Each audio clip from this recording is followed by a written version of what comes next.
त्यसपछि एक्जाम हुन्छ, एक्जाम भइसकेपछि अनि एक्जाममा ठिक छ भनेपछि अनि हामीले तुरुन्तै इस्यु गर्थ्यौँ। तर अहिले के भयो भन्दाखेरि अब हाम्रो संस्था पनि धेरै ठुलो भयो। अब पहिला पनि के हो भन्दाखेरि अब 59 भन्दा अगाडि सिद्रियो भन्ने त हाम्रो इन्टरनल भयो होइन।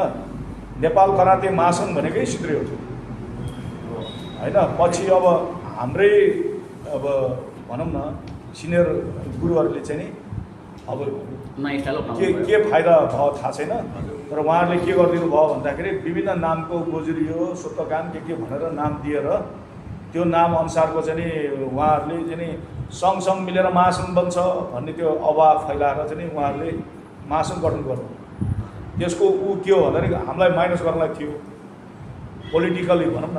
अब ज्ञानी राजा भयो, राजा भएपछि अनि उसको चाहिँ भजन मण्डली बनेर अनि दावालाई कसरी माइनस गर्ने, त्यो दावा चाहिँ के भन्छ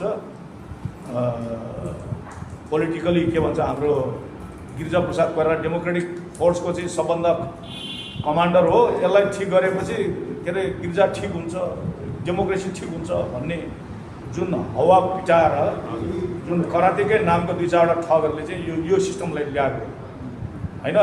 तर अहिले अब यो नामको भइसकेपछि हामीले अब भेदभाव गर्ने कुरा आखिर करातेवालै हो, किनभने कराते जे नामको भए तापनि आखिर हामीबाटै गयो हो, हामीबाटै भयो हो। त्यस कारण चाहिँ हामीले भेदभाव गरिनँ र हाम्रो सिद्रियोको त अब सबैलाई थाहा छ नेपालको अहिलेको जति पनि ठुल्ठुलो मान्छेहरूको बेस भनेको सिद्रियो हो। र सिद्रियो कराते यति ठुलो छ कि र हामी सबैले एउटा के कुराको गर्व गरौँ भन्दाखेरि चेन अफ कमान्डमा चल्ने यदि कुनै पनि यो देशमा ठुलो संस्था छ भने त्यो हाम्रो सिद्रियो, किनभने त्यो कुरामा गर्व गर्नु। जस्तै तिमीलाई अहिले मुगुमा केही पर्यो भने तिमी सिद्रियोको भन्न आशा त्यो मुगुको त्यो गुरु तिमीभन्दा अगाडि ऊ एक्टिभ होइन।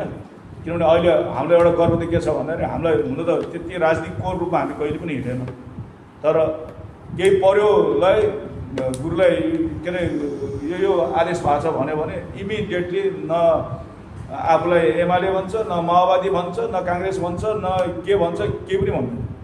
र हाम्रो चल्ने सिस्टमै त्यही हो। र हामी एकजुट भएपछि जहिले पनि हामी शक्तिमा हुन्छौँ है हो। कुर्सी भने अब लिने नलिने आफ्नो आउँछ, तर शक्ति भनेको जहिले पनि शक्ति नै हो।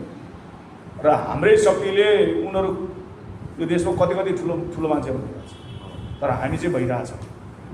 र मैले अघि भन्न खोजेको त्यो त्यस कारण चाहिँ के भने त्यो जुन हाम्रो उहरू छ जिल्लाले